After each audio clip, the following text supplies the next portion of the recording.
Good afternoon, everyone. So I was asked to give just a short presentation actually on the research that I did for my PhD, which I did at the University of Calgary.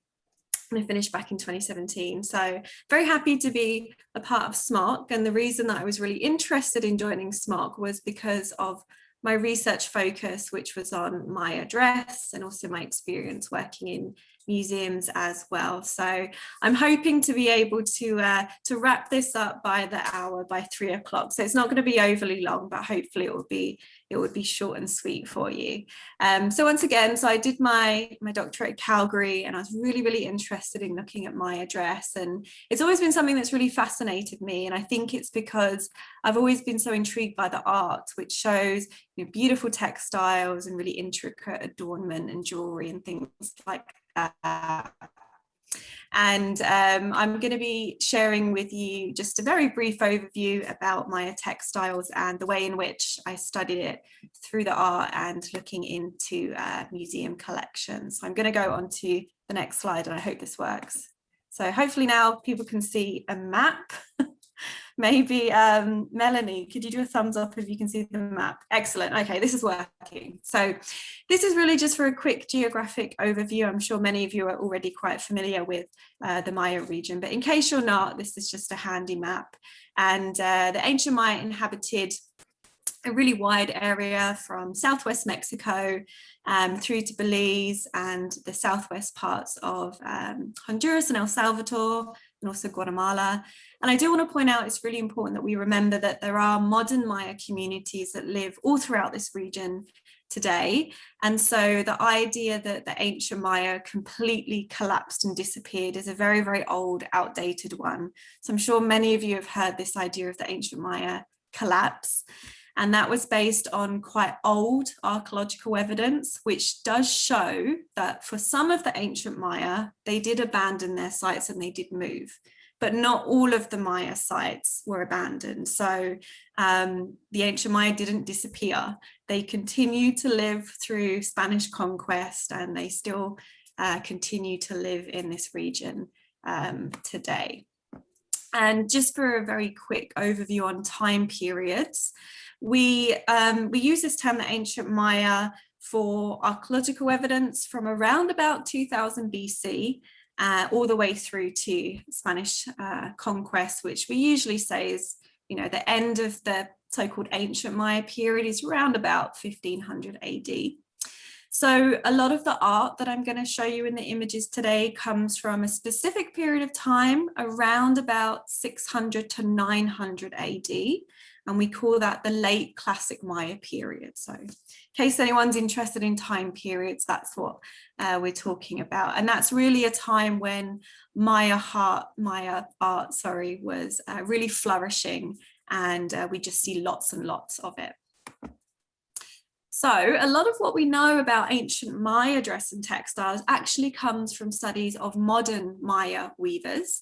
So I'm hopeful that most of you will be able to see the majority, if not all, of the photograph on the right, which shows a modern Maya weaver. And what she's actually doing, she's spinning some thread.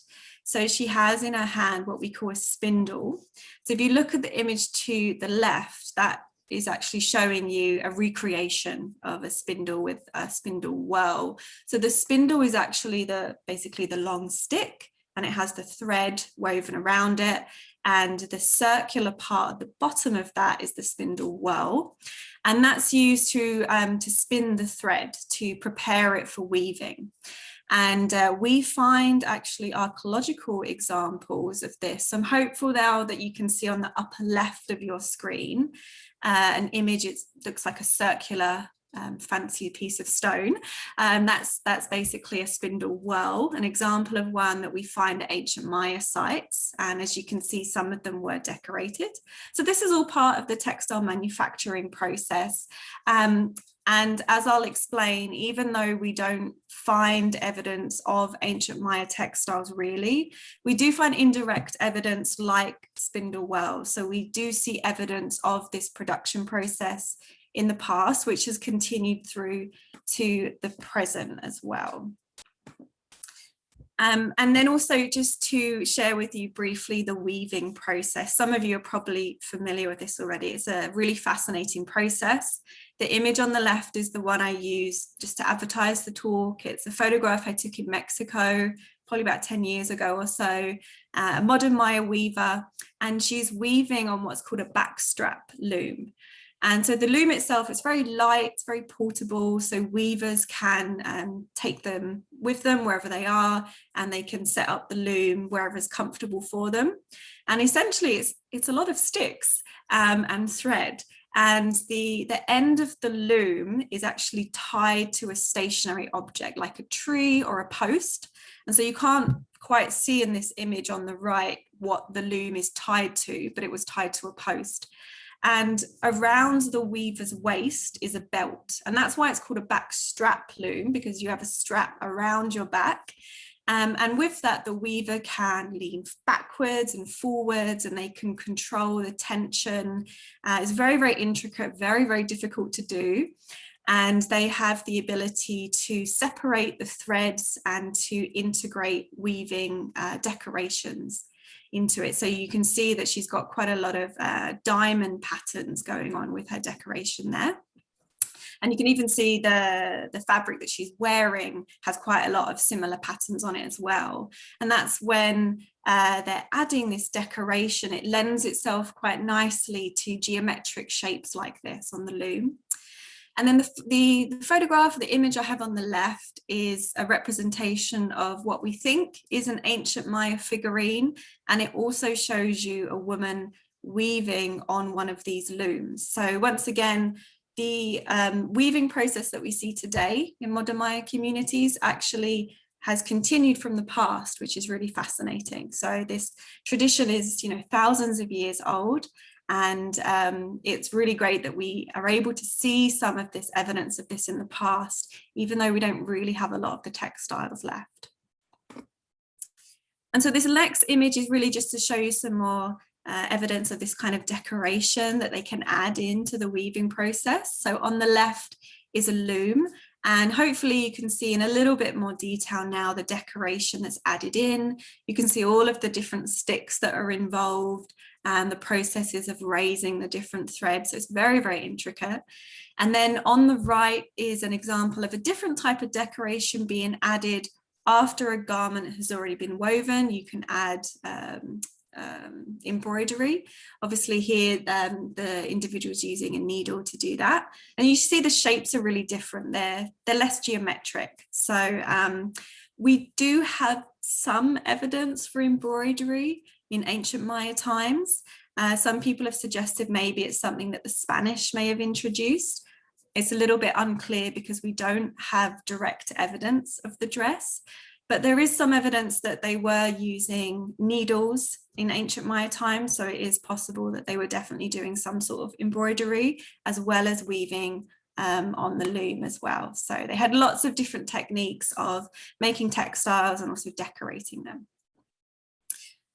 And then these images, which are definitely not as bright and colourful and nice as the ones I've been showing you, are actually fragments of ancient Maya textiles. And this is pretty much as good as it gets, amazingly or not. We just do not have direct physical evidence of ancient Maya dress because it just does not survive. So unfortunately, unlike South America, where the environment is really dry and they have amazing preservation of textiles, we can't say the same for the Maya region because it's very acidic soil. It's a very damp, humid environment, and that is not good for organic materials. So materials like cotton and any other kinds of plant materials don't survive. Bone doesn't survive very well. So we're very limited in what we have directly to study to learn about dress. And these pieces here are quite small. They measure about no more than 15 centimeters in length on the longest side. So you can imagine just how fragmentary they are. The images on the left at the top, the one that you see that's the brown colored pieces of fabric, that's taken under a regular light. And then underneath the photograph, the one that looks more black and white, that's the same fabric, but it's taken under specialized lighting. and you can see hopefully the decoration and parts of it. So we definitely have evidence that the Maya were using the similar techniques to today because we can see the decoration of the past. The fabrics that are on the right have been stitched together, and that's actually been painted on to that fabric. So again, they had lots of different ways and techniques of decorating their fabrics, but hopefully this goes to show that we need to look to Maya art to actually learn about dress, because we just actually don't have the textiles that preserve. And these examples came from caves in Mexico, where it's a really, really dry environment. And that's the reason that they preserved. So if something comes from a cave like this, or it comes from an underwater condition where it's waterlogged, or even if it's burnt slightly, it will preserve. Otherwise, if it's in the sort of general environment of the Maya region, it won't preserve, unfortunately. And then just to give you some more examples of how we have evidence for the fabrics, what you're seeing on your screen probably looks really unusual. And these are actually called ancient Maya eccentrics because they're quite eccentric shapes. And they're actually made out of a certain type of stone that we call flint. Other people may have heard the term chert before, and it's that material. And if we zoom in, and I'm hoping this, there we go, hopefully that zooms in. Hopefully now you can see the detail a little bit more, that we can see parts of fabrics that are on the surface of these objects, and there's other organic materials as well. We can even see that the fabric's blue. So that would be from indigo, from the indigo plant, which is one of the natural colorants that they use to dye fabrics. And the reason that these are preserved is because they were actually wrapped in this blue fabric, and portions of the fabric survived over time, but as you can see, the majority of the fabric hasn't survived. And these are probably ritual objects. So even though they're made of stone, they wouldn't have been useful for cutting or really doing anything of, any use. They're really just ritual objects, and they often are made to represent gods and deities, or maybe even kings as well. So again, that's just to kind of give an overview of what we have archaeologically speaking for dress and pieces of fabric, which is really not a lot.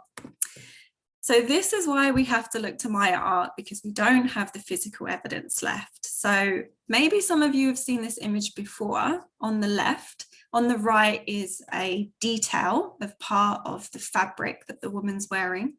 This is probably the most famous piece of Maya art, or at least one of. It's currently in the British Museum in London, but it comes from a site called Yaxchilan, which is in Guatemala today. And I'm not going to go into the details of what it shows you, but hopefully at least you can recognize that there are two individuals. One of them standing up, he's holding a big fiery torch. The other individual's crouching down, that's his wife. And there's some hieroglyphic writing around the individual as well. And why this one is so particularly famous is because of the level of detail on this particular structure, and particularly for the textiles. And I'm going to show you here in the middle of your screen now. You should be able to see an illustration, and that's an illustration of the pattern on the textile just to the right. So on the textile that the female's wearing, which is a really long fabric, there are some diamond and chevron patterns. And we think that that's representative of things like the universe and the cosmos. There's lots of symbolism to these patterns on the fabric. So hopefully that gives you an example of the level of detail on some of these fabrics that we can see in ancient Maya art that unfortunately we can't otherwise see through the pieces of fabric that are left.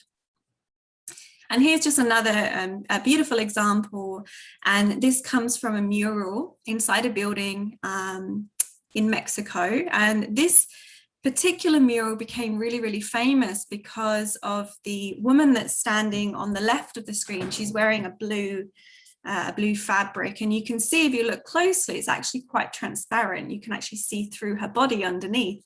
And that's quite unusual in Maya art. We don't really see examples of fabrics like this that are sheer or see-through. And so we assume that the reason that it's made to look see-through is to indicate the quality of the weaving itself. It would have been really, really fine and kind of like a gauze type of weaving. And I'm going to come back to this particular mural in a few slides time, but I just wanted to give you some examples of the painted art and how we can learn about textiles through that. But for my particular research, I was looking at the ancient Maya ceramics. So on the left of the screen, you'll be able to see an example of one of these painted ceramics. So they're really beautiful. And the artists that painted them were clearly experts.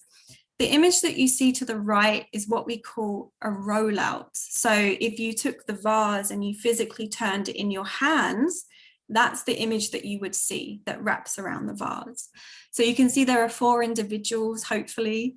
There's a lot going on, it's quite busy, but hopefully you can notice the level of detail on the clothing here, particularly the female that you can see on the vase. You can see all of the decoration, and the shape of her textile is quite similar to the shape of the textile that was on the stone that I showed you before in the British Museum. So like modern Maya weaving, ancient Maya weaving on the backstrap loom, it can't produce very wide strips of cloth.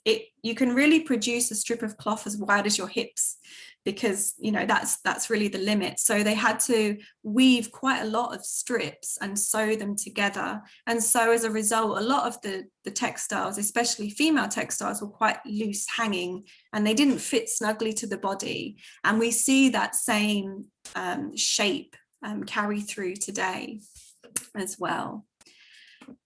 And here on the screen are just some more images with the ancient Maya ceramics, just to give you an idea of the ceramics I was looking at in the museums. And I looked at the ceramics because, as you can see, you can get a lot of information about dress. Most of these painted ceramics are in museum collections today in North America, especially. And so really that was what led me into looking at museum collections for this project. And so it's a couple of photographs here. On the top left are the ceramics that I looked at the Smithsonian Institution. So they have an amazing collection of Maya ceramics at the National Museum of the American Indian. And then below that on the bottom left is a photograph at the Houston Museum of Art. They also have some Maya ceramics. In the middle of the screen at the bottom is myself and a colleague at the Denver Museum of Art. And at the furthest right is a photograph in the American Museum of Natural History. So they are some of the museums that I was able to get into. And the 2 photographs at the top I'll come back to in a moment. I really just wanted to explain that a lot of my research wasn't just looking at the ceramics, but it was also about identifying where these ceramics are located, applying for access to get to them, organizing for the ceramics to be taken out of storage or sometimes off of display, and then coordinating to work with people at the museums, especially in the conservation department, so I could use the equipment like microscopes, for example. So there's a lot of coordination behind actually being able to access these ceramics. And the reason that it's really important to look at them hands-on is because a lot of them have been restored through the years. And unfortunately, ancient Maya dress isn't something that has been written about a lot. There isn't an extensive amount of literature. And so some of the modern restorers, if they didn't really understand ancient Maya dress, sometimes they'll repaint something and it's incorrect, or they'll add elements to a piece of dress that are not correct. So I had to determine what's ancient on a piece of the ceramic and what's modern. So I wasn't talking about modern restorations. I was talking about authentic ancient Maya art, not restorations. So through this research, I was able to understand not only about the dress, but also about the ceramics and the way that they were painted, the colors and the styles of paint that they used for representing dress and different elements. And if we come back to the images on the top of the screen at the right, you'll see an example of a ceramic. And then to the right of that, you'll actually see an example of what you can see under the microscope. So hopefully you've been able to identify that The section that you see to the furthest, the top right, is actually the individual's eye. So you can really get really amazing detail simply through looking at a microscope. And I'm just going to end by talking about this particular vase because it's really interesting and led to a publication about the dress on it. Before I get into that, I'm going to quickly come back to this particular image that I showed you in a few slides ago.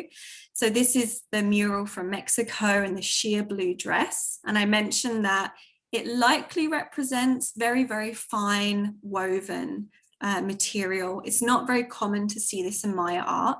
And it's thought that what that represents is a form of weaving that's known today as gauze weaving or open plain weaving. And some examples on the screen were sent to me actually by someone that's been studying these weavings for a number of years now. So it's not a very common type of weaving, and the numbers of people weaving in this style are definitely declining. So it's fantastic that this person was actually able to do this study. And so these photographs are hers. And hopefully you can see that the appearance definitely is a little bit more like lace. It's definitely quite sheer. It's almost see-through. And so we think that images like the one on the left probably represent this kind of weaving. And we think it's probably linked to this idea of a very, very highly skilled weaver. It probably was slightly more expensive to acquire this type of fabric, or it might be linked to identity. Maybe this person is an elite or they're a very important person. So then coming back to this vase, this is really one of my final slides for you. The type of transparent weavings we've only really seen before in women, and very, very few and far between. And so what's really interesting about this particular vase is that if we take a really close look at it, you can see the fabric looks fairly see-through. And if you have a look at this particular vase under the microscope, so the section that I've indicated with the arrow actually shows you very clearly that the part of the fabric that's touching the skin definitely looks very sheer. And so I was actually able to work with a conservator at the museum, and we analysed this vase and looked under the microscope, and we were actually able to determine that the person that painted this intentionally painted it to make it look sheer. So it's not an accident, it's not because it's old and the paint's worn off. The artist wanted this to look sheer.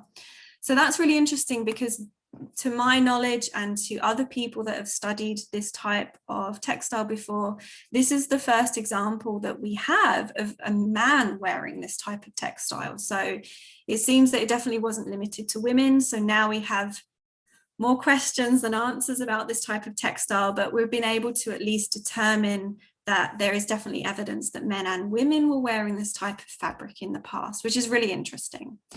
And then this led to a publication in the Journal of the Costume Society of America, and their journal is simply called Dress. Hopefully that was a good enough overview on my dress and textiles that you've learned something new today.